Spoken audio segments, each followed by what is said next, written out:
heading into a weekend like this, Kunal, you can feel the buzz because Oscar Piastri, for him, the redemption arc in my mind is such a big story. Lando's over and done with. We know Lando is good and he will be fighting for the win this time because he feels so much more complete. And we talked about that in the Australian GP review episode that we had with F1 Stats Guru, who was also a part of that one, who we're missing for this one. But Oscar, redemption should be on his mind because clearly in Australia he was good enough. And call it bad luck, call it him being stopped by McLaren at the wrong time, whatever it is, he needs to win this race. I feel this is the most important race of Oscar Piastri's Formula One career. Because if he doesn't win here, Lando could take the lead and McLaren could just favor him all the way through and the snowball effect begins. That's spot on. I agree. This is actually the most important race of his Formula One career. And I know people might think we're sensationalizing it, but there is truth in that because, yes, it's a 24 race season. Okay, we all know that. But we know that there are literally two rule changes that are happening this season. The first one coming from this weekend, and then more rules around flexi wings from the Spanish Grand Prix weekend, which means you have to optimize every single race you can. Now, Oscar himself said he was a faster driver in China, but guess what? He wasn't the one who scored maximum points. He already has a deficit to Lando Norris. Okay, can this be that weekend where he outscores Lando Norris? There are more points available because it's the sprint weekend and the Grand Prix weekend. And being number one in the team, it's yes, there are politics involved, but the easiest way is to be the quickest driver on track.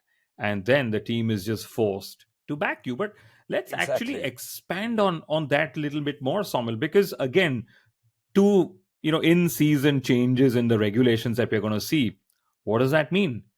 Can McLaren dominate as much as we know they can dominate? And what do I mean by that? Nityanand has put out this graph from lap 17 in Australia to lap 33. A coincidence that it's Max Verstappen's race car number.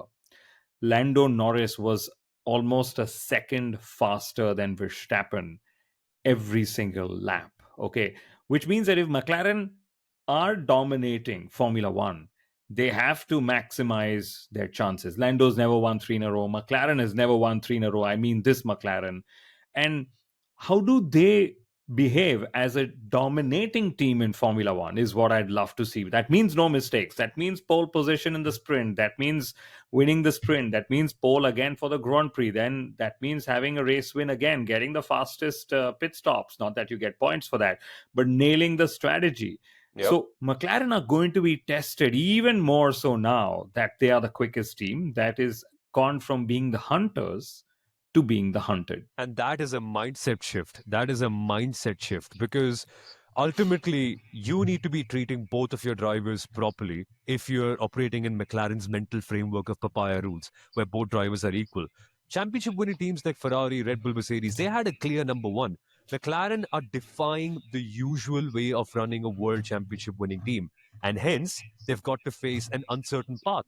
And an uncertain path is also ahead for Oscar Piastri because he needs to craft his own space in here. He has an opportunity that no second driver at Mercedes, Red Bull, or Ferrari ever had in the last 10 years.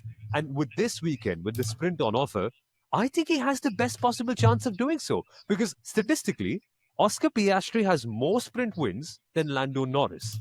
And remember, he was the first driver in that McLaren team to win a race. 2023 Qatar, he became the first driver there. And he won the sprint race. And then Lando in Miami got his first Grand Prix win. But nevertheless, Piastri was the first driver to win a race in McLaren.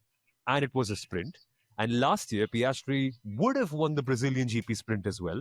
But he let that go to give Lando Norris the advantage. And he then, of course, didn't make the best of it. It was a long shot. But it was a gesture from Oscar to let Lando fight for the championship. That didn't go very well. Eventually, Lando thanked him back by giving him a sprint win in Qatar yet again.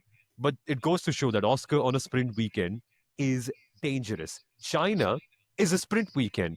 Oscar has it all to prove. Like, I just want to see, Kunal, mentally, where is Oscar at? Because he reminds me a lot of the Australian cricket team from the mid-2000s. That grit, that determination, that even if things go down, he's always focused on how can I make this problem into a solution? How can I find my way out of here? And this probably would be the deepest or the lowest he's gone because first race of the season, home race, not having a chance to win it when you're quick enough. The way he responds here for me will be the biggest story of the entire weekend. And I can't wait for Piastri's redemption arc. Yes, that's going to be what I'm going to what I'm going to look out for as well. Since you mentioned sprint weekend, it's the 19th sprint in the history of all Formula 1 sprints. So, clearly just the repetition is where now Formula 1's relying on fans loving it. But Oscar Piastri has two sprint wins. He's been second three times. He's not been third, which means he's got five sprint medals if you were to look at the tally. Lando Norris has six sprint medals, but he's not rated higher than Oscar because Oscar has more number one finishes. And yes, if you remember the medals that are given out, drivers actually have a medals tally. And on top of that list is Max Verstappen, but second in the all time F1 sprints is actually Oscar Piastri. And I think the very fact that he qualified less than a tenth away from uh, not Max Verstappen, sorry, but away from Lando Norris in Australia, in itself is a great start because he sort of tapered off in the end of 2024. If we remember, he started going away and further away from Lando Norris. So him having this start to the season is pretty fantastic.